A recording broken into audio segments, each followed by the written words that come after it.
सादर प्रणाम। मैं सुधांशु सिंह, पूर्व छात्र संघ अध्यक्ष DSSK PG कॉलेज। आज हम सभी महावीर जयंती मना रहे हैं।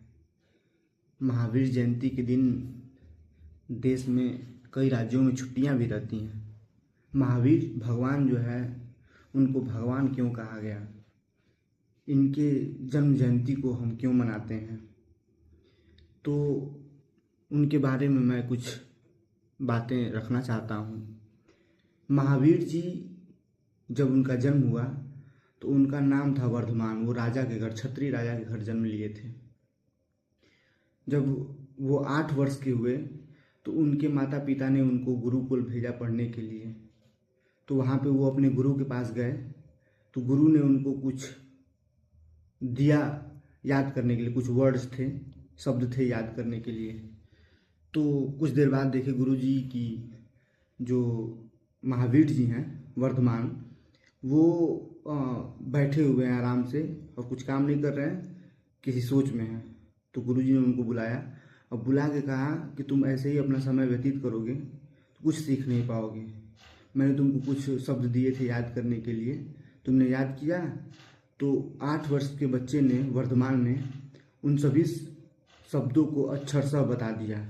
गुरुजी बहुत अचंभित हुए और उनको पता लगा कि ये लड़का जो है ये नॉर्मल लड़का नहीं है।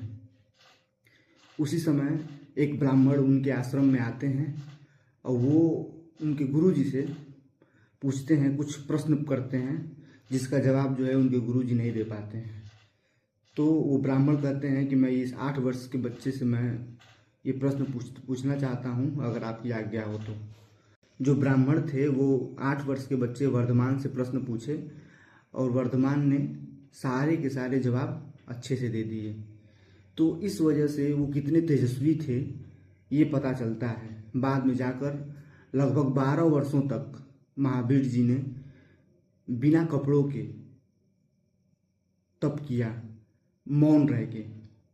और उसी में घटना है कि उनके पिताजी के मित्र थे, उनके पिताजी राजा थे, उनके मित्र जो है वो महावीर जी से निवेदन करते हैं कि आप अगर जंगल में रह ही रहे हैं तो आप हमारे आश्रम में रहिए, हम लोग का सौभाग्य होगा।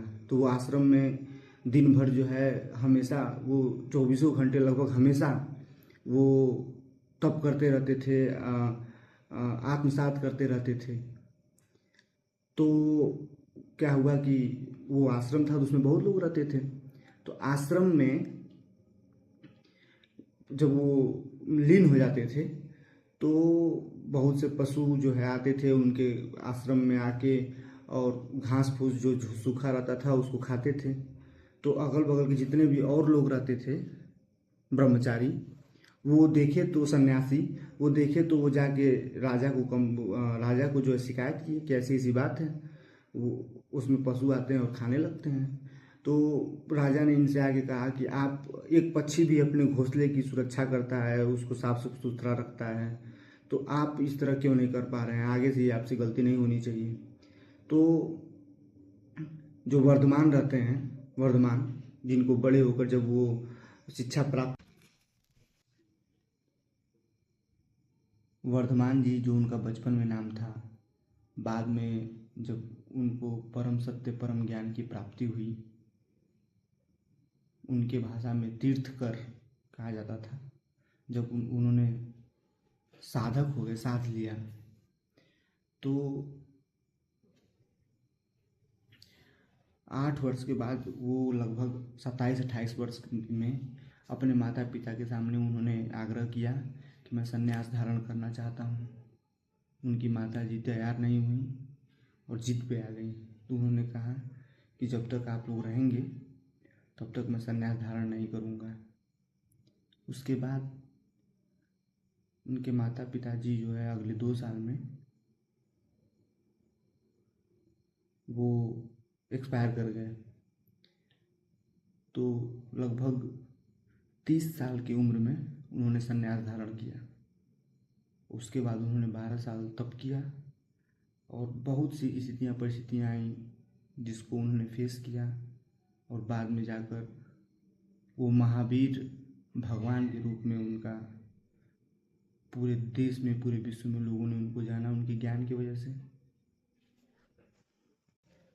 परम सत्य, परम ज्ञान की प्राप्ति के लिए वो अब नहीं चाहते हैं कि उनको किसी वजह से डिस्टरबेंस हो, तो वो क्या करते हैं कि कपड़ों का त्याग कर देते हैं, किसी स्थान पे नहीं रहते हैं जहाँ पे लोग रहते हैं, वो अकेले रहना पसंद करते हैं। लगातार 12 वर्षों की तपस्या के बाद उनको ज्ञान की प्राप्ति होती है। जब ज्ञान की प्राप्ति होती है तो लोगों को जो है वो ज्ञान देना शुरू करते हैं, और उनके ज्ञान की वजह से पूरे भारतवर्ष में के हर राज्यों में लगभग लोगों को उनके बारे में पता चलता है, उनके ज्ञान के बारे में पता चलता है। उनके ज्ञान की वजह से ही बहुत से राजा जो है वो उनके धर्म को मानने लगते हैं, और उसमें बहुत बड़ा नाम चंद्रगुप्त मौर्य का भी था। तो इस तरह से जो है महावीर जी एक भगवान के रूप में लोगों के बीच में गए और बहुत से लोगों के जीवन को सार्थक किया। तो मैं महावीर जी की जयंती पे आप सभी को हार्दिक बधाई और शुभकामनाएं देता हूं, और हम लोग भी महावीर जी को पढ़ें, उनके बारे में जानें, मैं आप सभी से निवेदन करता हूं। जय हिंद, जय भारत।